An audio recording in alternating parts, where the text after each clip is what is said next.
What's up guys, and welcome back to another W204 video.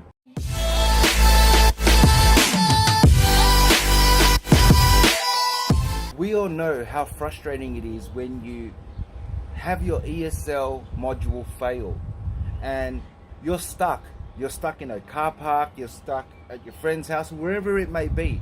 You're stuck because your ESL motor has failed inside your ESL module. This is a common fault with the W204s. Now there is a very cool little bypass that you can do, and I'm going to show you guys right now. But let me stress that you should only do this a limited amount of times. Do not keep doing this for like a month or so until you get it fixed. Only do this if you are in an emergency situation and you need to get back home. Another thing is, you should only also attempt this if your ESL has failed in the unlocked position, because if your ESL has failed in the locked position, the steering wheel is still going to be locked. The most effective way to get your ESL to unlock is to tap on the steering wheel or tap underneath your steering column in a position that is solid. What you can do is you get something like a rubber mallet and you smack your steering column until it unlocks. The point of this is to help spin the motor in the ESL module that one last rotation, and what happens there is it gives it enough shock to unlock it. Now remember, only attempt this if your ESL has failed in the unlocked position. If it's locked, it's a little bit different, but there are a few things you can try, like jump starting it this way, letting it run for a period of time, and then trying to start it with the key immediately. I'll walk you guys through it right now, but this is very helpful for when you are stranded and you just want to get back home. But remember, only do this in an emergency situation, because I have heard that it can mess with your SAM unit. So please take it into consideration and only attempt this if it's an emergency situation. So let me show you how it's done. So here we are in the car. I'm going to insert my key and I'm going to turn it to the second position. 1, 2. If my ESL has failed, obviously it won't start the car right now. From here we're going to go to the front of the car to the fuse box. Now in Australia your fuse box is on the driver's side, which is the front right hand side, and in America your fuse box would be on this side here, which is the front left hand side, while you're sitting in the car. Alright, first let's just open up the fuse box so I can show you what you're going to need.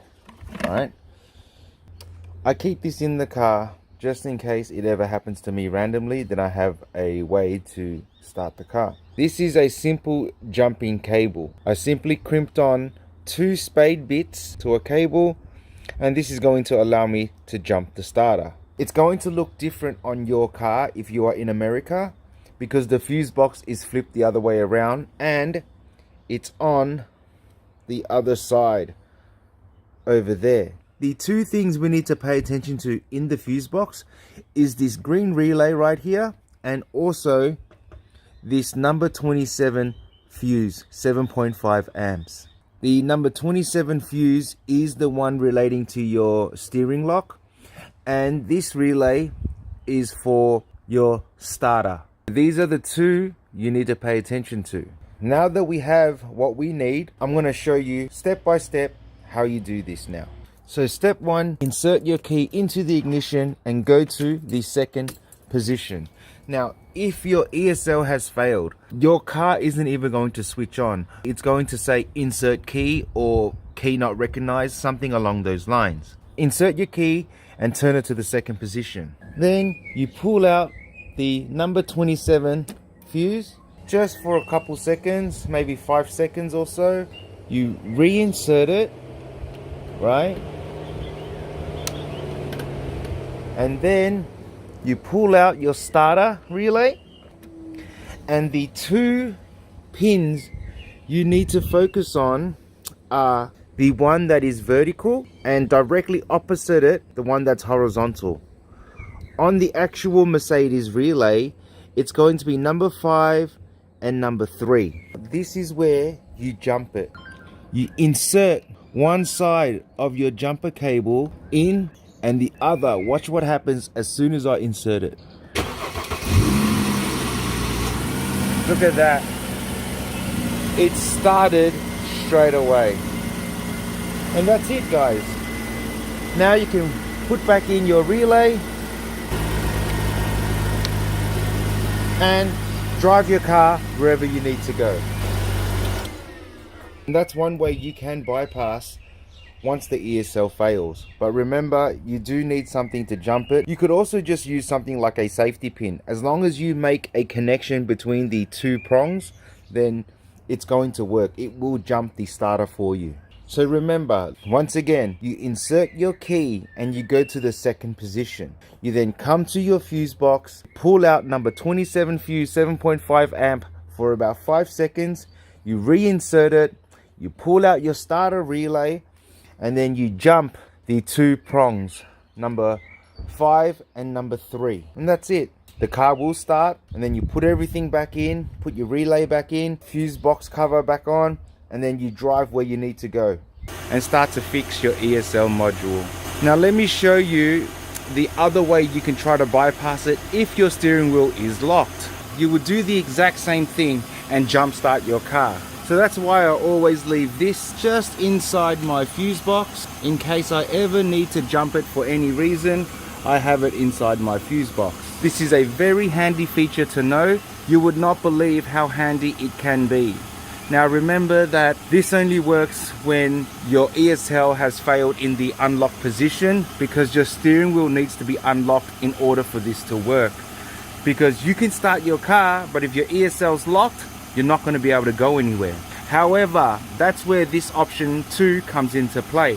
You jump the car the exact same way we have just done right now. Then once you get in the car, your steering wheel is going to be locked. But what you can try is to shut off the car after about, say, 5 to 10 minutes. Once you shut it off, give it a crank again straight away, and hopefully it has jolted the ESL enough to unlock the steering wheel. It may not work, but there is also a chance that it can work as well. Because if you didn't know, when the ESL fails in the unlock position, most of the time it's the motor that fries, not the ESL itself. All you're really trying to do is get the motor in the ESL module to turn one last rotation so that it unlocks your steering wheel. And once it does that, you quickly start the car so you can drive straight home and not be stranded anywhere else. If that fails as well and you're looking for another alternative to unlock the steering wheel, what you can do, give it a tap. Tap on the steering wheel a few times, not too hard, just tap on it enough.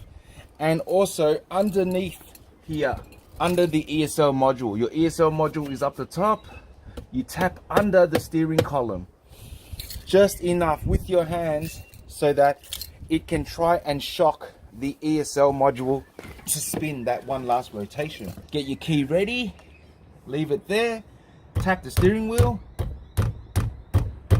insert the key, and hopefully you get that winding sound where it unlocks the ESL.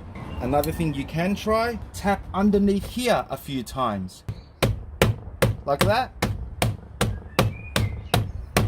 Get your key ready, insert it, and hopefully you get that whine sound again and it unlocks your ESL module. These are 2 other methods you can definitely try, and they could work. When my ESL was locked in the unlock position, these were the things that I did, and trust me, it does work.